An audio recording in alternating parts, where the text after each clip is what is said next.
today's vlog is going to be purely a technical vlog. It's going to be on my, I guess, kind of infamous backflip time-lapse thing, because I've noticed a lot of people ask me about that. I scroll through the comments, a lot of people say, how do you do that effect? And it's really just magic. No, it's a shit ton of editing.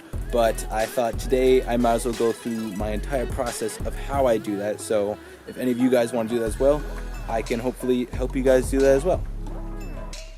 Now, there's a couple basic things you need to be paying attention to that'll make this a lot easier. One, a higher frame rate, the better. Also, you want a really fast shutter speed, so you do not want to be blurred out at all. If any of you have seen my backflip that I did in the airport, the problem was my shutter speed was shit, so editing it turned into it ended up being really, really bad. I'll probably play it at some point during the video. But you also, your location, you want to be really outlined. You want to make sure you are outlined from your background. That'll make it a lot easier to edit everything else out when you layer yourself over your time lapse. Now, the part that's kind of like duh is the fact that you want to make sure you keep your camera in one place, so you film yourself doing whatever it might be. For me, it's my backflip, and then I'm just going to leave it there until pretty much it fills up. So that was about 30 minutes, so it was like half a second backflip, and then 30 minutes continued on of the time lapse. Now, for all the editing, I use Final Cut and Photoshop. Now, these are two programs that are not necessarily needed, but I've been using them for a while, and I can do everything that I want to do with these programs. So, first thing I do is I take one frame, I take the first frame that's of the flip, and I put it into Photoshop. Then I just do a general erase around myself, and then I use the magic tool. The magic tool is probably the best thing because it's going to easily select.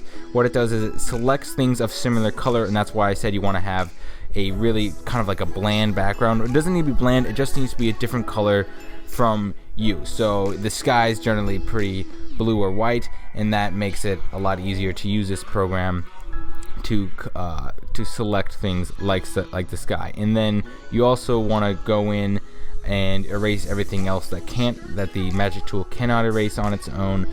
And then once you've done a nice clean job, you put it all back into Final Cut. And as I was saying, it's magic, meaning a shit mother fucking ton of editing. One eternity later. So I now have all my frames done. As you can see, I have 54 frames, so I've done every single frame, and now what I'm going to do is I'm going to turn this into basically one clip. But the problem is the Final Cut still reads it as it's just photos.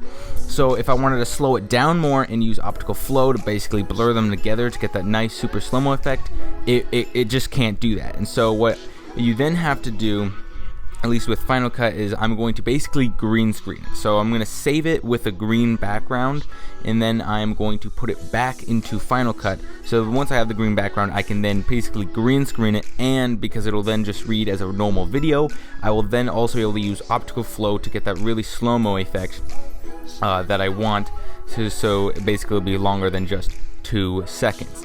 So now that I have it back in Photoshop, I'm going to put it over my time lapse. And then I'm going to use what is called keyer, which is basically green screening. And as you can see, it does a pretty decent job right there. I might clean it up a little bit afterwards. And so now that it is reading as a video, I can then slow it down and use optical flow to really get the exact time that I want. And that's pretty much it, guys. That's what I do, and maybe I'll do some color correction or adjust things, and maybe do a little crop and zoom to add a more like a effect that it's not just stationary. But yeah, here is the final go.